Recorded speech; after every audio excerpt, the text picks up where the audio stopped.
dia mbola faletrany miaraka amintsika eo anatin'izao fotoana foy izay famparesantsika amin'ny alalan'ny tenin'Andriamanitra izao vavakisika. Jehovahandriamanitra raha io misaotra anao hatrany izay satria tsy mitsahatra ianao fa daridalana ny mandrakariva ety amin'ity zao tontolo izao ity, ary tsy mba manadimina izan'izy ianao fa miasa amin'ny fomba tsy takatra ny saina mba hahatonga saina ny vahoakanao hitodika tanteraka aminao misy ny fiadanam-po angatahany aminao dia fanahinao masina no hiasa mandrakariva ahatsapana hitombo fa fitiavana no ataon'izao rehetra izao, ary tsy sitraka ao ny tondrano ny vahoakanao fahoriana na ao amin'ny tokantrano na ivon'ny fiangonana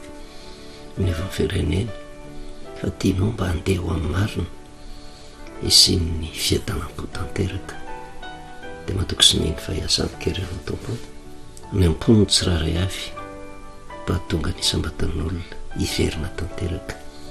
atoky anao dia tenenandray Jehovah fa mihaino mpanomponao amin'ny anaranao Jesosy, amen.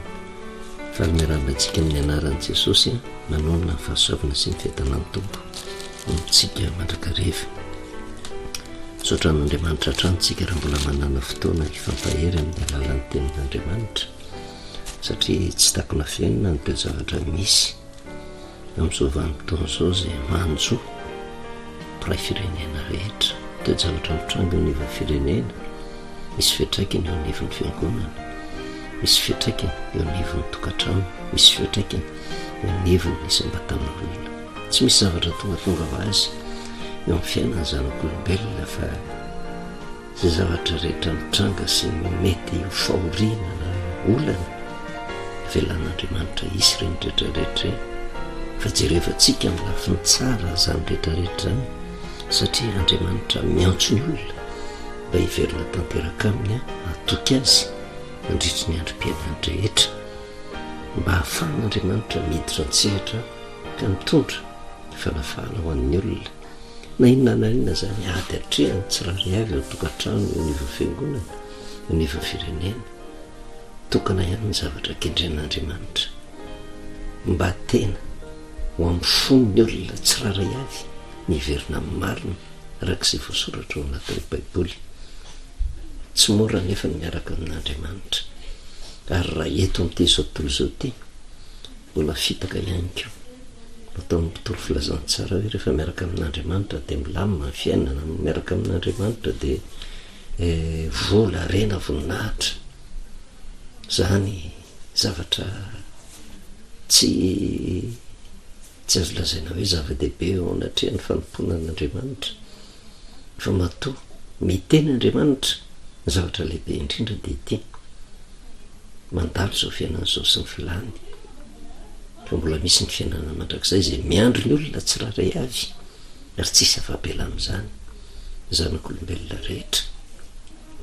Fa mandritra ny tombonandrom-pahavelomana izay iainany ity no ahafahany manomana ny fiainana mandrakizay. Ary io tsisy afaka miresaka mihitsy hoe any am-piangonana ihany vao afaka miresaka n'izany fivavahana izany, fa miasa antsika andavanandro, ny toe-panahintsika andavanandro, fomba fiainantsika andavanandro dia misy fiantraikany eo amin'izay tsy maintsy efa rahantsika rahatr'izay. Ary izay no mahatonga n'Andriamanitra maniraka ny mpanompony tsy akijanona mananatra, fa tsy hoe marika ny tsy fitiavana, fa tena famondram-pon'Andriamanitra lehibe mba hahatonga ny olona ho tafaverina aminy. So dia diso hevitra koa tsika hoe rehefa toriana filazantsara miditra am-piangonana na dia hoe tena le fiainanao ambadiky ny fahafatesana fotsiny, fa Andriamanitra nge mitsinjo ny fiainantsika andavanandro, satria nofo isika, izy ny nahary tongotra aman-tanana antsika, na me vatana saina fanahintsika, na me fahavelomana ao antsika. Fa ny zavatra kendreny araka ny teny Jesosy hoe katsao aloha ny fanjakako sy ny fahamarinako, dia hanampy anareo ny zavatra rehetra, fantatry ny rainareo fa tokony anareo zany, fa tsy le zavatra ety amin'ity zao tontolo izao ity ny tena zavatra tena hitadiavana n'Andriamanitra fa ny fiainana mandrakizay. Ka rehefa mikatsaka an'izay ny olona dia Andriamanitra no mandamina ny zavatra rehetra. Marina raha vao miresaka kristianina koa dia ity ety am'ity zao tontolo zao ty isika tsy misy zavatra milamindaminy ety fa ady fanandrinan'Andriamanitra sy Satana, ady fanandrinany sosy ny ratsy, ady fanandrinany devoly zay mitondra fakapana ho an'ny olona. Ka raha miaraka amin'Andriamanitra ianao tsy misy filaminana zany fa miatrikady isan'andro san'andro, kanefa tsy avelan'Andriamanitra ho irery eo anatin'izay tsika fa manolotra vahaolana izy mba hananatsika ny fiedina afahatsika manohatra ny asan'ny Satana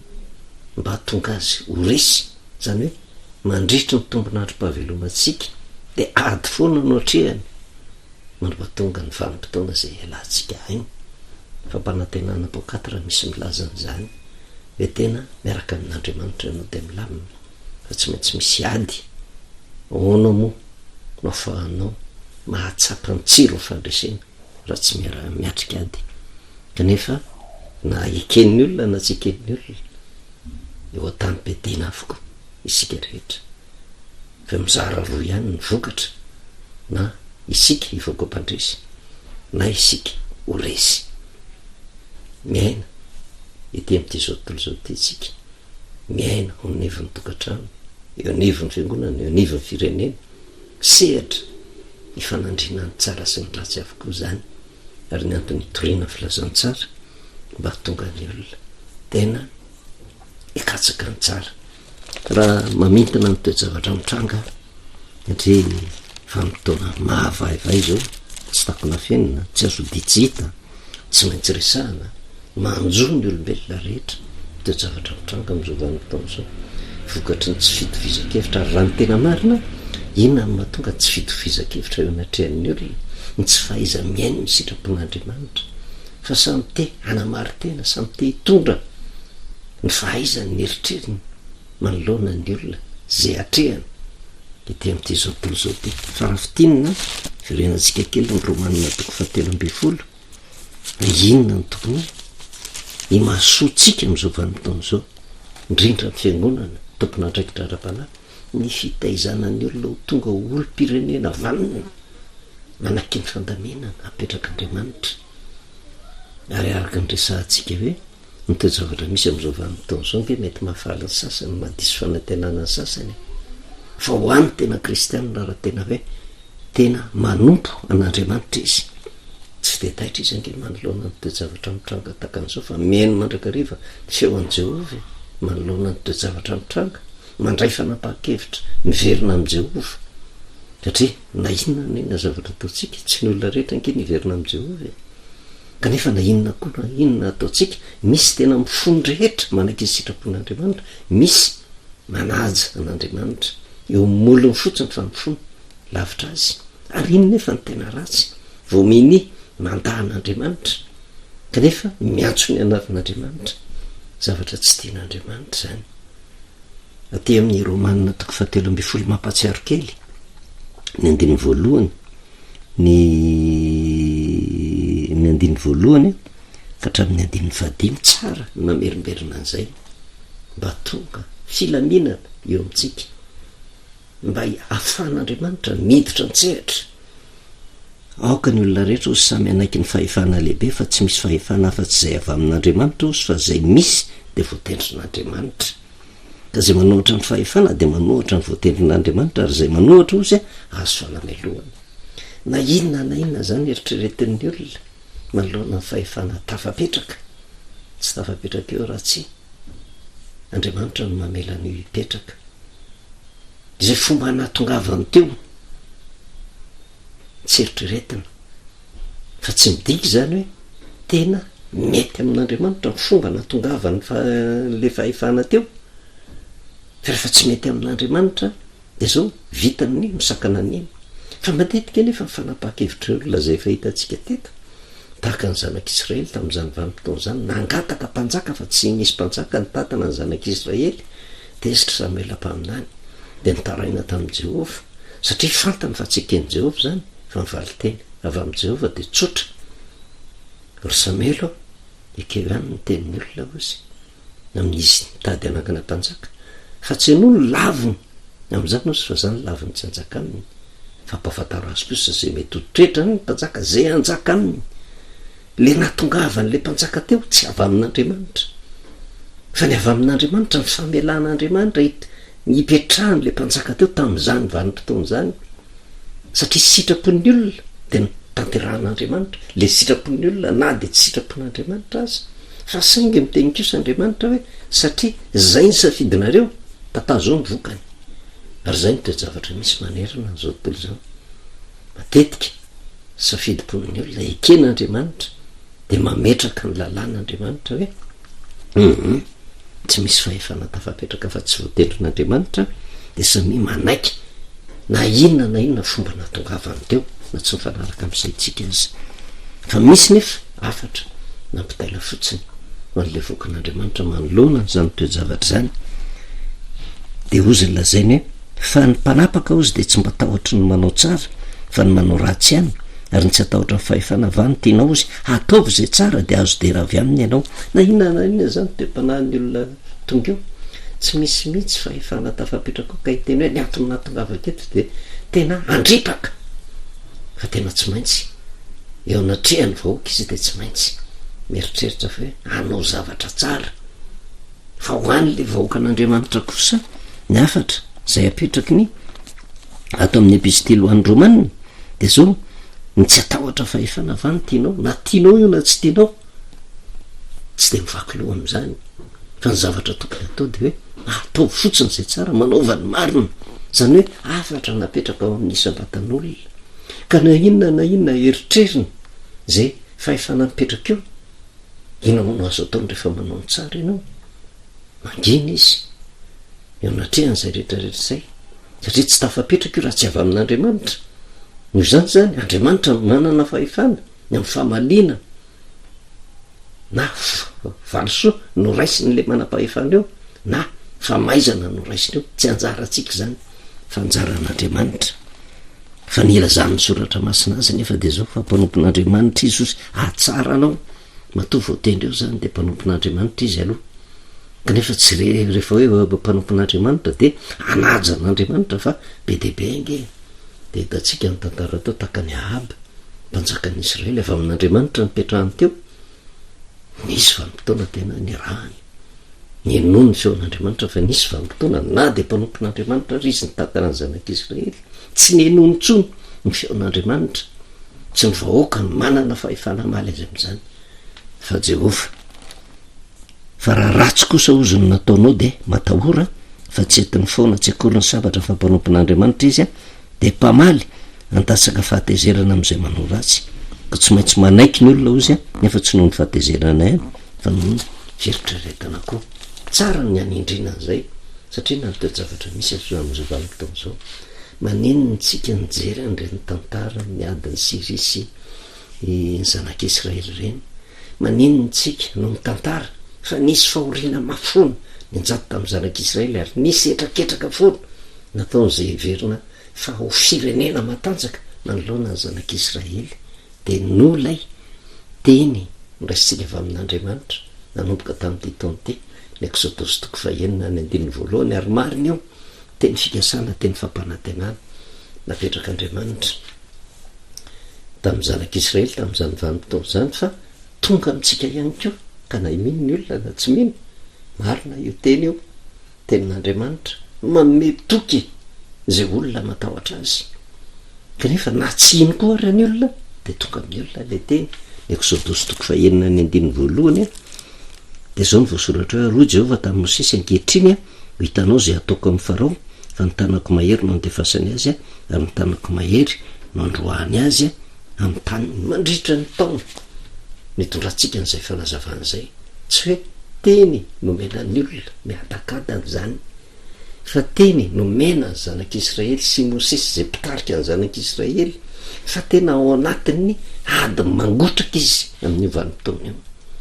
noho izany zany marina amitsika zany na de teo ary misy dediavantsika vaolana mba hivoahana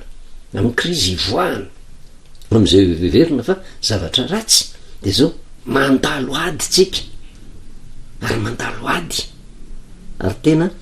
ampasahina ny tenenan'izany mandalo ady tsika amin'ity taona teny mandalo ady kanefa misy teny napetrak'andriamanitra zay fa nazavaintsika teto hoe ary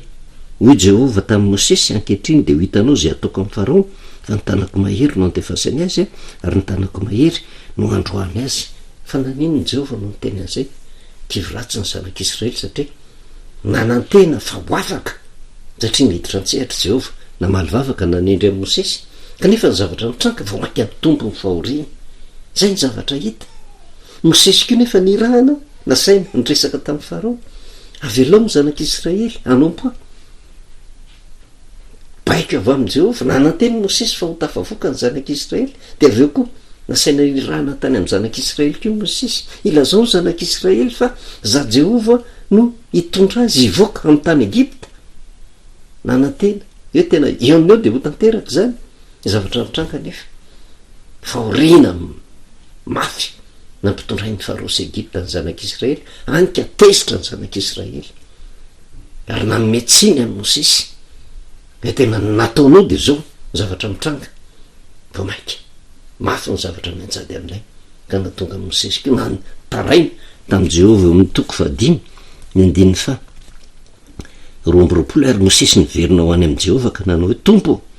nahoana no nahatonga loza amin'ity fireneny ity ianao nahoana ary naniraka ianao fatrizay nakanesako tao amin'ny Farao mba hiteny amin'ny anaranao zay de nahatonga loza amin'ity fireneny ity izy nefa tsy namonjy ny olonao akory ianao.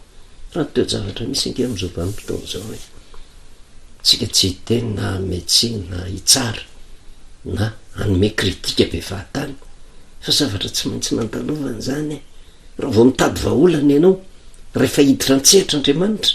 de zavatra mitranga tena ataon'Andriamanitra tafiditra ao anatin'ny miady mangotraka ianao amin'ny lafiny anankiray mialanenina angizy amin'ny Farao sy ny Egipta fampahafantarina azy fa misy an'io Andriamanitra io miaraka amin'ny zanak'Israely ary io ihany n'Andriamanitra tokana takan'izay eritreretiny tany Egipta tamin'izany vanim-potoana zany hoe mieritreritra izy fa tsy Jehova n'Andriamanitra ary zay moa ny tenin'ny Farao mihitsy zay tena mamperitreritra ary matetika tenin'ny olona zay tsy mivavaka amin'ny Jehova Andriamanitra. Exodosy toko 5 ny andininy 2 ka hatramin'ny andininy 5 fa hoy Farao iza moa Jehova ozy no ekeko teny andefasako ny Israely tsy fantatro zay Jehova ka tsy alefako ny Israely. Tsy miraharaha mihitsy izy nga zany n'Andriamanitra iny ny Andriamanitra tsy manana ny Andriamanitra reo tsy manana fahefana aminay zay nieritreritra Farao sy ny Egipta ary hoy izy roa lahy Andriamanitra ny Hebreo efa niona taminay ko trarantitra ianao raha andeha lalaka aoka andeha lalaka tenao na any anefitra izay amono zavatra to fanatitra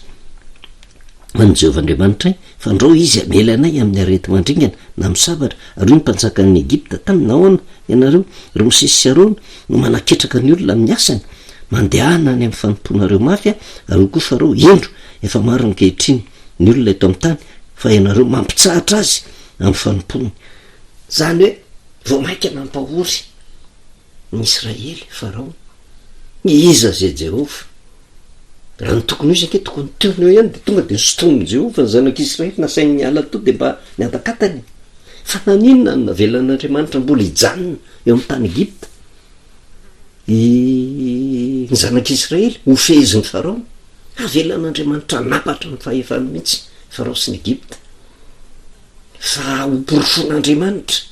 fa misy izy sady fanamporofona amin'ny zanak'Israely fa misy an'io Andriamanitra io mitondra vahaolana azy fa misy keo an'io Andriamanitra io tsy tonga de mamely ny tany Egipta fa miala nenina mandresy lahatra ny Egipta sy Farao tokana ny Andriamanitra na ary ny tany sy ny lanitra manana fahefana amin'ny olona rehetra na de mieritreritra ry zay tsy fantatro zay Jehova de ohatran'izany ny zavatra misy indraindray rehantsika fa memezana tsiny ny Andriamanitra ny kristianina fa ny anany toromarika zay omeko ny kristianina de zao mankina volamena fa tsy mifamaliana ny toe-javatra takan'izany akory no entina hanamartena ka hijoroana fa tena misy ny Andriamanitra fa velo mihitsy Andriamanitra no hiasa fa misy antony matoa zao ny toe-javatra mitranga fa mamaly io Andriamanitra kivy Mosesy kivy ny zanak'Israely tao anatin'izay fahakiviany zay no tonga ny teny Jehova. ankehitriny de ho hitanao zay ataoko amin'ny farao fa ny tanako mahery no andefasany azy ary ny tanako mahery no androany azy amin'ny taniny andray fanapaha-kevitra Jehova de efa nandresahantsika io misy vanim-potoana voatendrin'Andriamanitra anafahana ny zanak'Israely ary misy vanim-potoana voatendrin'Andriamanitra anafaizan'Andriamanitra ny Farao sy ny Egipta. Anjarantsika fotsiny mandray fanapaha-kevitra hoe hipetraka eo amin'ny toerany Mosesy sy ny zanak'Israely ve ankatony teniny sa hipetraka eo amin'ny toeran'ny Farao sy ny Egipta zay tsy matoky fa manana fahefana aminy eo Andriamanitra io. Ary zay no nahatonga antsika nijery an'ireny tantara ireny fitiavana, tsy misy fanakianana, tsy misy fanenjehana, tsy misy fanaratsiana, fa toriana mba hamperitreritra ny tsiraray avy na inona toerana misy azy, na ao ny-tokantranony, na ao anivon'ny fiangonana, na fiangonan'iza na fiangonan'iza, na eo anivon'ny firenena, ninonenina fahefana napetrak'Andriamanitra taminy misy n'Andriamanitra io ambony ny fahefana rehetra. Ary ny tanjona an-kendren'Andriamanitra tsy mampitahotra izy fa mitaona ny isam-batan'olona na lehibe na kely, na manam-pahefana na tsy manam-pahefana, na mpitondra na hoentana, tanjona an-kendren'Andriamanitra samy tiany miverina amin'ny avokoa. Tena andray lesontsika mikasika be ny adada sy ny miaramila ny namelon'ny Israely tany amin'ny mpanjaka faharoa toko fahaenina sy toko fahafito mbola iverenantsika ireny, da nandray lesontsika taty amin'ny mpanjaka voalohany toko faharoapolo mahakasika ny Ahaba fa mbola ady amin'ny Sirianina ihany ary azo lazaina fa firenena faran'izay matanjaka ny Sirianina, kanefa nisy foana toky nomen'Andriamanitra ho an'ny mpanjakan'ny Israely mba ho ankatavin'ny Israely. Ary ny zavatra hitatsika de tany am-pianohana tokoa de tena miaino ny tenin'ny mpaminany, ny tenin'ny Jehova nampitondraina ny mpaminany ny mpanjakan'ny Israely toky ngezabe napetrak'Andriamanitra aza matahotra atolotro eo an-tananareo reo vahoaka marobe ireo de tanteraka ny tenin'i Jehova. Kanefa tamin'ny farany zavatra hitatsika hoe tamin'ny andron'ny Ahaba tamin'ny mpanjaka voalohany toko faharoapolo nandresy ny roy Ahaba nampitandremana de tena tandrema fa hiverina ny Sirianina atolotro eo an-tananao reo vahoaka marobe ireo atokony anakiroa fotsiny fanenana tamin'ny tena miaramila rahetsy sy atokony 7 ny atokony anakiray ositsika arivo ny zanak'Israely atokony takany ny andeha nosy kely anakirozy fa ny miaramila ny Sirianina nanenika ny tany fa rehefa Jehova miditra an-tsehatra taon'Andriamanitra resy teo anatrehan'izay. Ary ny tanjona an-kedren'Andriamanitra ny andringanana ny fahavalo tamin'ny adin'ny Ahaba, ny andringanana ny fahavalo rehetra fa velony be ny adady fa ny zavatra mitranga nanaiky fandamina tamin'ny be ny adady Ahaba. Ary zay no natonga tena naperitreritra reny rehetrarehetra zay zany tsy misy famelezana an'izaniza fa mba hisotomana antsika lesona manoloana lafatr'Andriamanitra ny zavatra nijanonantsika tamin'ny farany